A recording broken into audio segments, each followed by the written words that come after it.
Ils pensent que c'est un jeu. Ils sont aveuglés par leur propre complexe de supériorité. Ces propos ont été prononcés par le président russe Vladimir Poutine fin février 2024, en référence aux récents propos du président français Emmanuel Macron.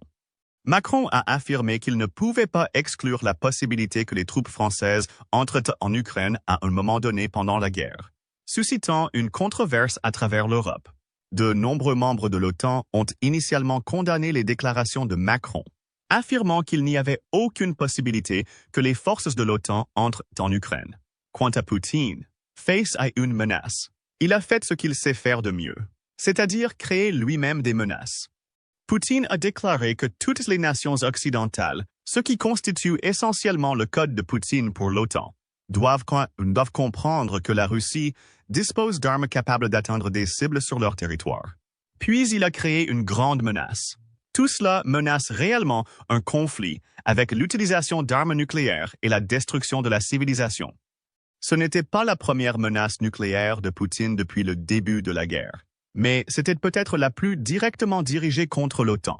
Le message de Poutine semblait clair. Ne franchissez jamais la ligne rouge et impliquez-vous directement. Sinon, le monde entier en subira les conséquences.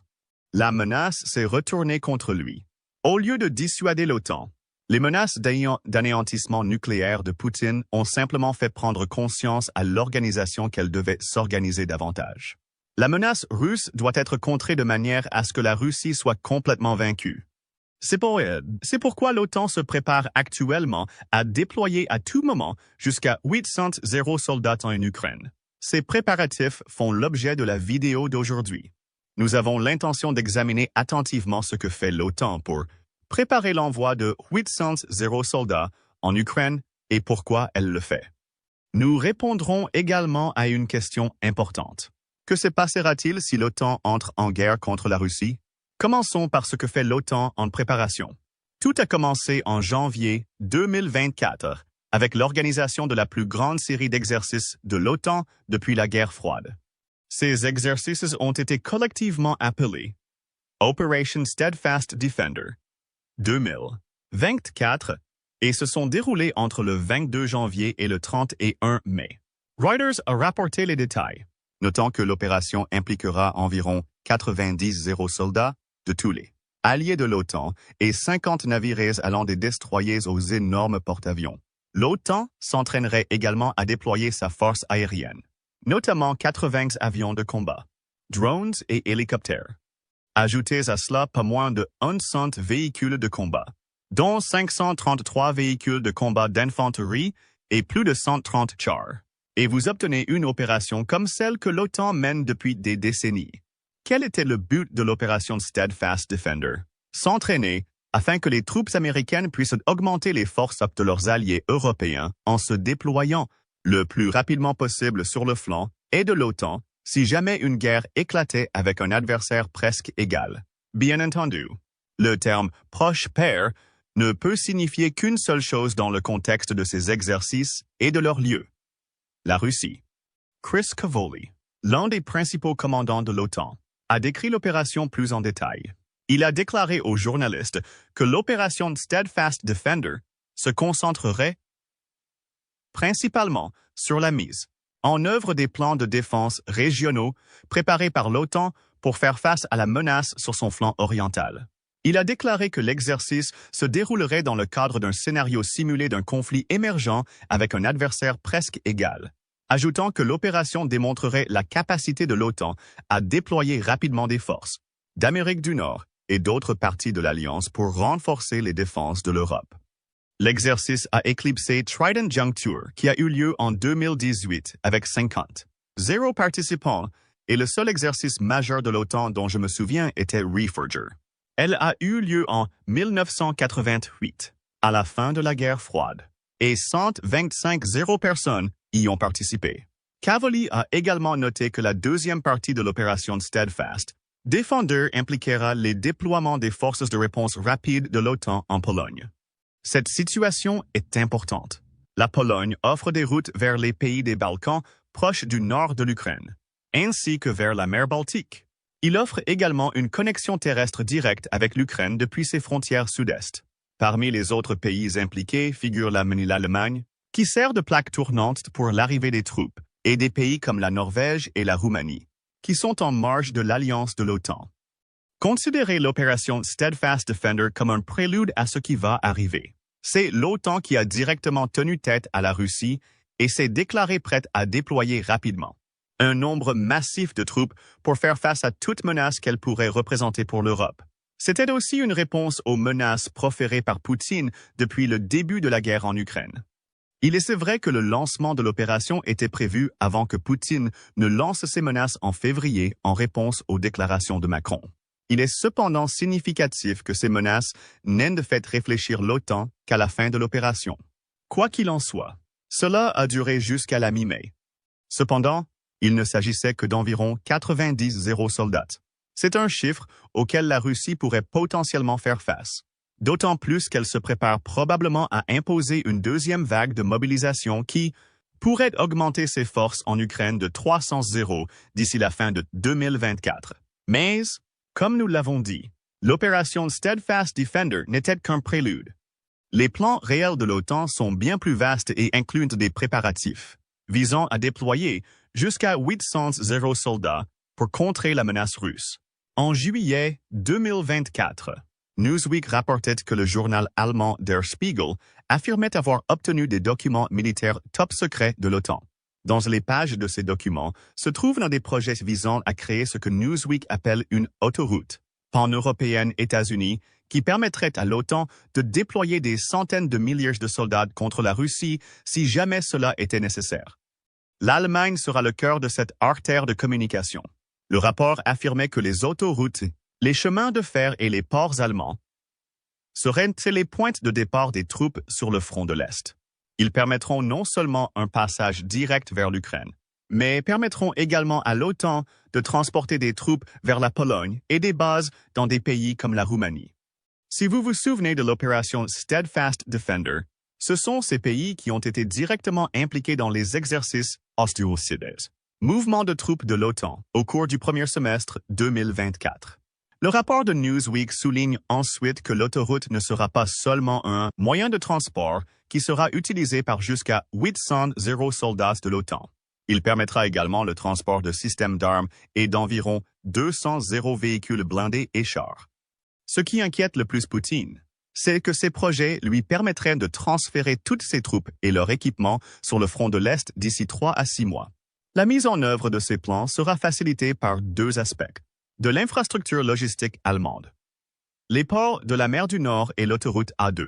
Le Centre d'études orientales indique qu'à commencer par les ports, l'Allemagne compte 19 ports maritimes faisant face à la mer du Nord. Pour rappel, il s'agit d'un plan d'eau auquel la Russie n'a pas facilement accès. Pour atteindre la mer du Nord, la Russie devrait traverser la mer Baltique, s'exposant ainsi au bombardement de l'Estonie, de la Lettonie, de la Lituanie, de la Finlande et de la Suède, tous alliés de l'OTAN. Ce qu'elle fait, sign-on, il devrait se diriger vers le nord, puis revenir par la mer de Norvège, ce qui signifie tenter de contourner la Norvège, un autre allié de l'OTAN, avant d'entrer dans la mer bordée par la Grande-Bretagne, l'Allemagne, les Pays-Bas et le Danemark. Bref, il est très difficile pour la Russie de contrôler la mer du Nord. En ce qui concerne les ports maritimes allemands, ils varient en taille et vont des grands hubs internationaux comme ceux de Hambourg et Rostock aux ports régionaux comme Wismar et Nordenham. Tous joueraient un rôle clé dans le déploiement de 800 soldats sur le front de l'Est. Non seulement les ports pourraient accueillir des troupes des pays européens sous-mentionnés, qui seraient ensuite déployés par voie terrestre, mais ils constitueraient également le principal point d'entrée des troupes américaines. L'Amérique enverra ses troupes à travers l'Atlantique Nord, atteindra la mer du Nord et l'Allemagne. Si l'on ajoute à cela la possibilité d'envoyer des transporteurs vers la mer Baltique, qui transportent des troupes vers les pays baltes et la Pologne, puis vers l'Allemagne, nous disposons d'une infrastructure hydraulique puissante. Vient ensuite l'autoroute A2, également connue sous le nom de Bundesautobahn 2. Elle commence dans la ville d'Oberhausen, dans l'ouest de l'Allemagne, et parcourt environ 800 miles jusqu'à la banlieue de Berlin, en Allemagne de l'Est. Surtout, il aboutit près de la frontière allemande, ce qui permet d'envoyer des troupes en Pologne. puis peut-être dans les États baltes, pour renforcer le front de l'Est. Mais il y a un problème avec l'autoroute A2. L'itinéraire comprend 230 ponts, qui constitueraient en tous des cibles évidentes pour la Russie dans ses efforts visant à empêcher la mobilisation de l'OTAN. Supprimés. Ne serait-ce que quelques-uns de ces ponts sans rendre l'autoroute A2 inutilisable, obligerait les centaines de milliers de soldats qui l'empruntent à se détourner vers d'autres routes, ralentissant ainsi leur déploiement. Les plans de l'OTAN incluent des scénarios d'urgence pour une telle situation.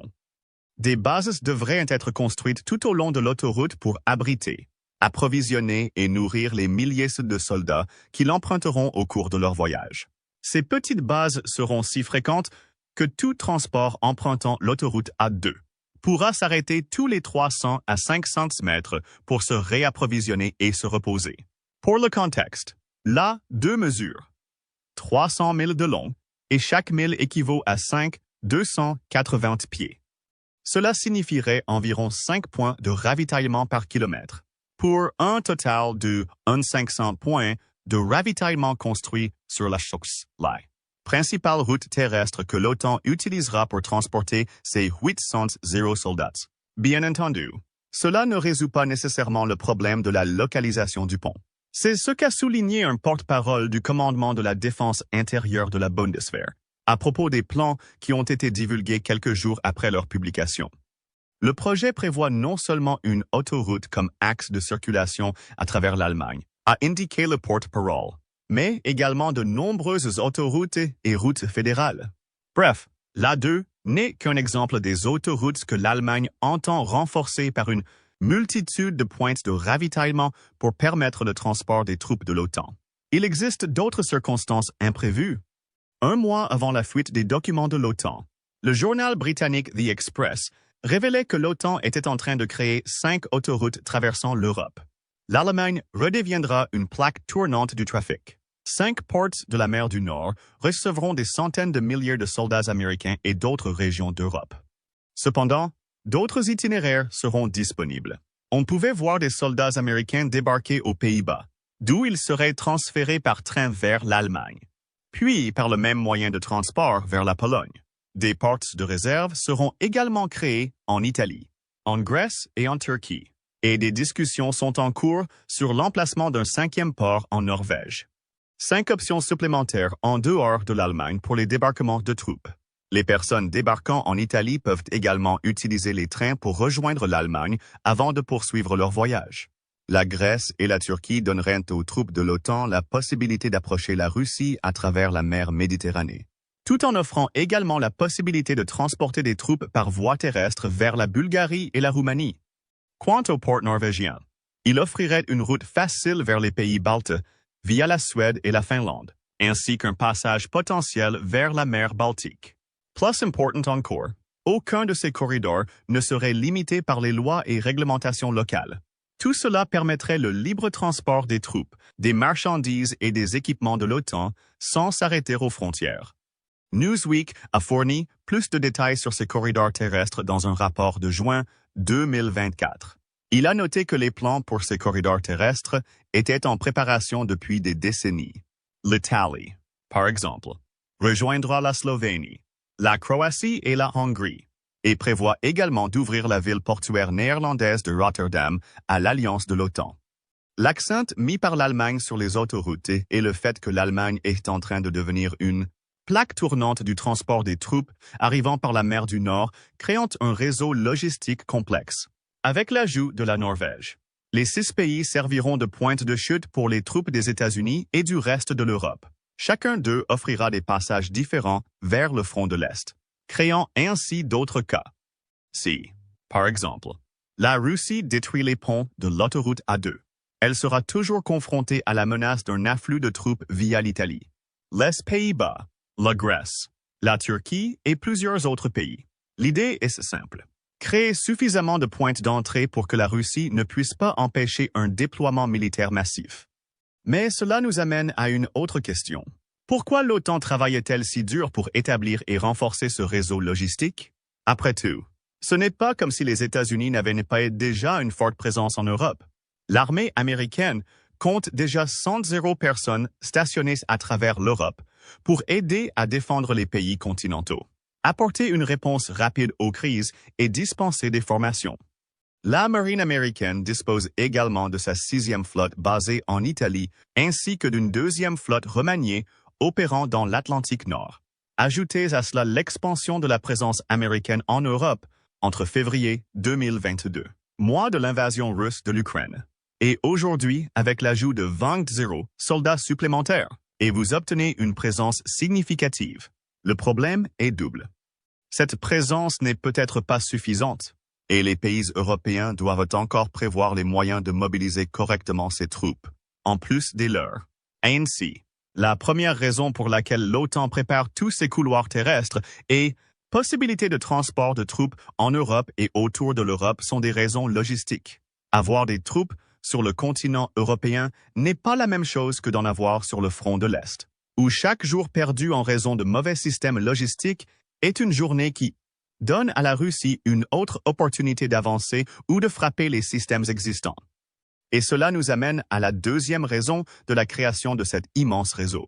L'OTAN estime qu'elle doit se préparer à une guerre plus large avec la Russie. C'est ce qu'affirme John Kalberg, un cadre supérieur du Centre d'analyse des politiques européennes. Il affirme que toute route menant à l'Est est une route potentielle pour les forces américaines et européennes, et que les plans mis en œuvre visent en partie à faire pression sur les alliés continentaux de l'OTAN. Leur inclusion dans ces plans leur impose d'assurer l'entretien des routes, ponts, ports et voies ferrées que l'OTAN entend utiliser. Traitez-le comme un hasard. L'OTAN espère ne jamais avoir besoin de ces routes, mais doit veiller à ce qu'elles soient en bon état le moment venu. Quant à la conviction selon laquelle l'OTAN doit se préparer, elle est évidente depuis un certain temps.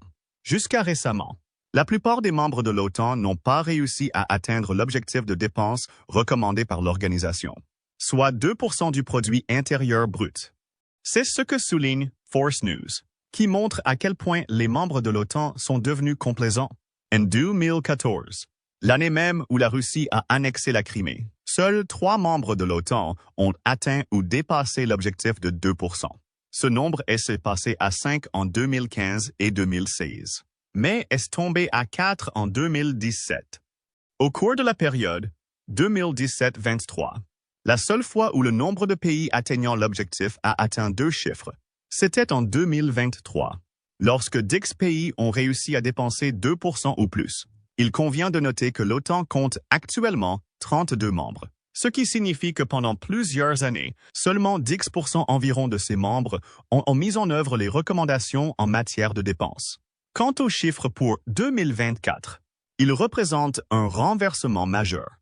23 membres de l'OTAN ont augmenté leurs budgets militaires au point qu'ils atteignent ou dépassent les 2% recommandés. C'est une grande nouvelle car cela montre que les membres continentaux de l'OTAN font un effort concerté pour se préparer militairement à l'éventualité d'une guerre avec l'OTAN. La rhétorique de l'OTAN a également changé pendant la guerre en Ukraine. Au début, l'OTAN s'est montrée extrêmement prudente en suggérant que l'invasion russe était le signe que Poutine pourrait avoir de plus grands projets pour le reste de l'Europe. C'est pourquoi de nombreux pays européens ont été si lents à franchir les lignes rouges, actions qui pourraient inciter la Russie à livrer des armes et permettre à l'Ukraine d'utiliser ces armes contre la Russie. La rhétorique a changé pendant la guerre. C'est peut-être Rob Bauer, un amiral néerlandais qui dirige également le comité militaire de l'OTAN, qui représente le mieux cette situation. Il a clairement dit que l'OTAN se préparait à quelque chose de grand.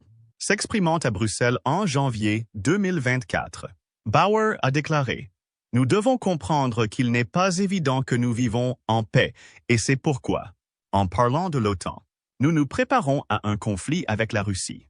Même si cela ne signifie pas un engagement à envoyer des troupes en Ukraine ou sur le front de l'Est, les déclarations de Bauer constituent un signal clair adressé à Poutine. Nous nous préparons à vous combattre. » Cela nous ramène aux préparatifs logistiques de l'OTAN. C'est une chose de dire qu'il se prépare à la guerre. C'en est une autre de le montrer. L'une des raisons pour lesquelles l'Europe se prépare si minutieusement à l'éventualité d'un redéploiement de 8, 0 soldats sur le front de l'Est est de montrer à la Russie qu'elle prend au sérieux les menaces de Poutine. On est cependant loin de la complaisance qui a sévi pendant si longtemps en Europe. L'augmentation des dépenses militaires, le changement de rhétorique des dirigeants de l'OTAN, l'opération Steadfast Defender. 2024, le plus grand exercice militaire que l'OTAN ait entrepris depuis la guerre froide et, bien sûr, les fuites sur les plans visant à déplacer des troupes à travers l'Europe. Tout cela indique à Poutine que l'Europe se prépare à un combat et, plus important encore, fait ce qu'elle doit pour garantir que les États-Unis puissent le soutenir de manière adéquate dans ce combat. C'est une illustration classique du dicton. Si vous voulez la paix, préparez-vous à la guerre. En parlant de complaisance, nous arrivons à la troisième raison pour laquelle l'OTAN crée son nouveau réseau logistique. Ses précédents plans de réponse rapide n'étaient tout simplement pas assez puissants pour faire face à la menace russe. Nous pouvons le constater dans la documentation officielle du plan d'action de préparation de l'OTAN de juillet 2016. 2 ans seulement après l'annexion de la Crimée, il était clair que l'OTAN ne prenait pas la menace russe aussi au sérieux qu'elle le devrait. Ce plan a révélé que la force de réaction de l'OTAN, NRF, ne comptait que 40 soldats. Il est vrai que cela représentait plus du triple des 13 de 2014. Même si ce chiffre montre que l'OTAN n'était pas encore à moitié prête à répondre rapidement à une attaque russe si elle se produisait. Le plan d'action de préparation de 2016 décrivait un NRF en pleine croissance, mais encore trop petit pour servir la Russie. Il fournissait également des détails minimes sur la logistique sur laquelle l'OTAN s'appuierait pour acheminer ses troupes vers leurs emplacements respectifs. En termes simples, ce n'était pas suffisant. Pensez au fait que l'armée russe active compte 1,32 million d'hommes, auxquels s'ajoutent 2 millions de réserves. Il s'agit d'un pays qui a déjà perdu plus de 580 soldats en Shoah. Ukraine a subi plus de 70 victimes en seulement 2 mois de guerre en Ukraine, de mai à juin 2024, selon le ministère ukrainien des Finances. Ces chiffres montrent que la Russie pourrait envoyer des centaines de milliers de soldats dans des guerres auxquelles l'OTAN pourrait répondre avec seulement 40 soldats en 2024. D'où la nécessité de créer de nouveaux réseaux logistiques. Maintenant qu'ils existent, l'OTAN montre à la Russie qu'elle ne se contentera pas de la version de l'organisation à laquelle elle aurait pu être confrontée il y a 10 ans. Poutine ne peut pas proférer les mêmes menaces, car l'OTAN a la capacité de déployer 800 soldats d'ici 3 à 6 mois et, plus important encore, tous les pays de l'Alliance travaillent ensemble pour garantir que ces plans soient réellement viables le moment venu. Tout cela représente une fois de plus un message clair pour Poutine. L'OTAN est prête à se battre. Enfin, nous arrivons à la 4e raison pour laquelle l'OTAN investit autant dans ses projets de construction d'une autoroute à travers l'Europe. Il sait que la Russie est toute capable d'atteindre presque toutes les cibles d'Europe continentale avec ses missiles balistiques. Ces utilisations incluent des ponts comme ceux de l'autoroute A2 et des ports. En 2021, la Russie dispose de 7 missiles opérationnels pouvant parcourir au moins 80 km. Il s'agit notamment de Bulava et de Stil, qui sont lancés depuis un sous-marin et peuvent parcourir respectivement 557 et 635 000. Les 5 missiles restants sont des missiles balistiques intercontinentaux, du UR-100, qui peut parcourir 213 000, et UR-36, surnommé le Satan par l'OTAN, avec une portée de 15 941 000.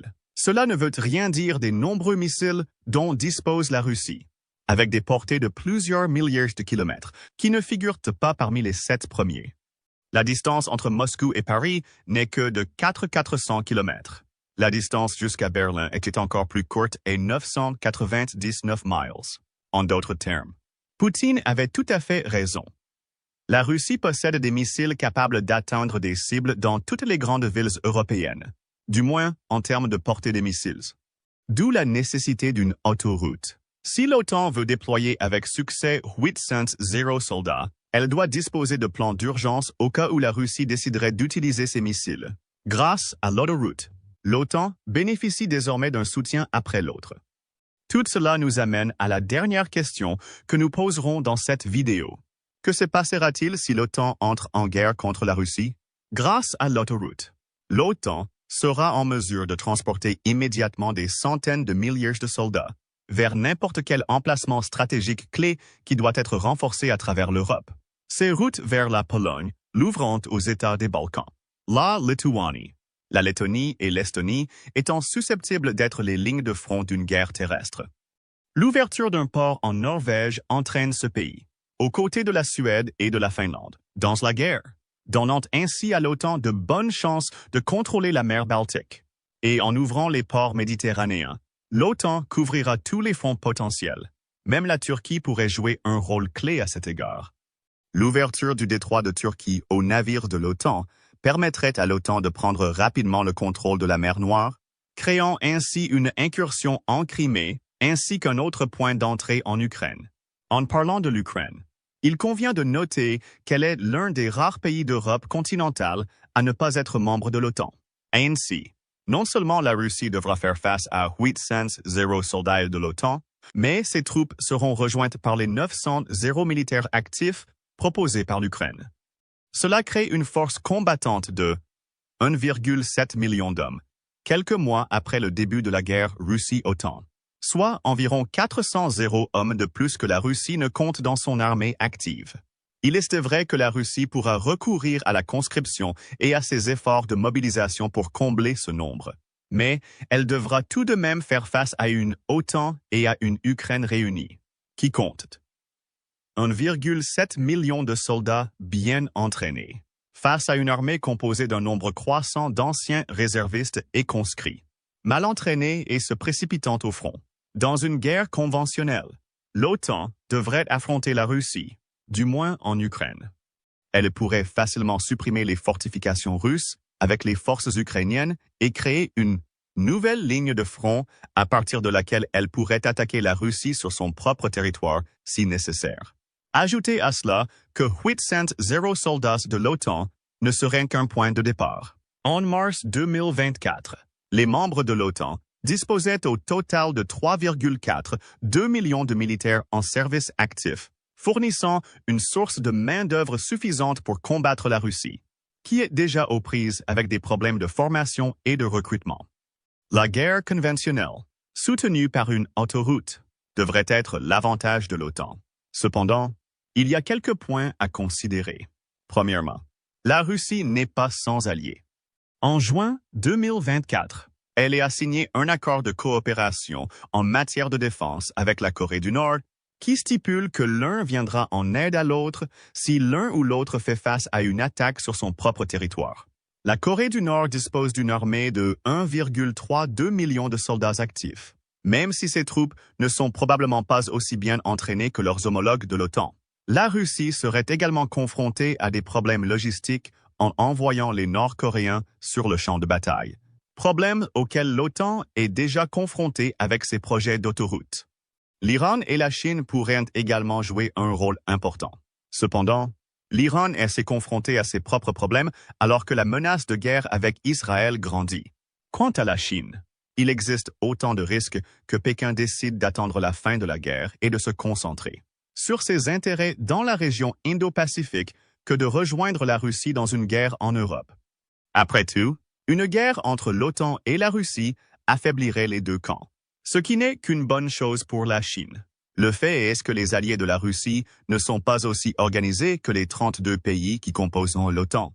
Alors que l'OTAN peut envoyer 800 soldats au combat en 3 à 6 mois, il faudrait beaucoup plus de temps à la Russie pour convaincre ses alliés d'envoyer des renforts, à supposer qu'elle parvienne à les convaincre. Cela nous laisse encore une chose à considérer, la guerre non conventionnelle. En d'autres termes, même la capacité massive de l'OTAN à déployer rapidement 800 soldats à travers l'Europe ne peut pas contrer la menace nucléaire russe. Il est admissible que Poutine, en désespoir de cause, décide de recourir à sa politique de chantage nucléaire pour contrôler la situation en Europe face à la perspective d'une guerre avec une OTAN rajeunie et organisée. Il a le feu. Selon l'Arms Control Association, la Russie possède 580 armes nucléaires, dont 549 sont des ogives stratégiques, déjà dirigés vers des endroits clés en Europe et aux États-Unis. Il dispose également de nombreux missiles capables d'atteindre ces emplacements. Comme mentionné précédemment, l'OTAN dispose également de mesures pour contrer cette menace. La France et le Royaume-Uni disposent tous deux d'arsenaux nucléaires situés en Europe, 515 au total, dont beaucoup sont probablement dirigés contre la Russie. Et bien sûr, les États-Unis possèdent leurs propres ogives nucléaires, 5,244, dont 419 ogives tactiques. Si Poutine choisit l'option nucléaire, ses prédictions de destruction mondiale se réaliseront probablement. Le temps nous dira s'il est prêt à aller aussi loin. Pour l'heure, l'OTAN prévoit de transporter 800 soldats à travers l'Europe. Que pensez-vous de ces projets? Et pensez-vous qu'ils contribueraient à faire de l'OTAN le vainqueur incontesté d'une future guerre conventionnelle avec la Russie? Partagez vos réflexions dans les commentaires et, comme toujours, merci d'avoir regardé la vidéo. Allez maintenant voir pourquoi la plus grande mobilisation de l'OTAN fait peur à la Russie. Ou cliquez plutôt sur cette autre vidéo.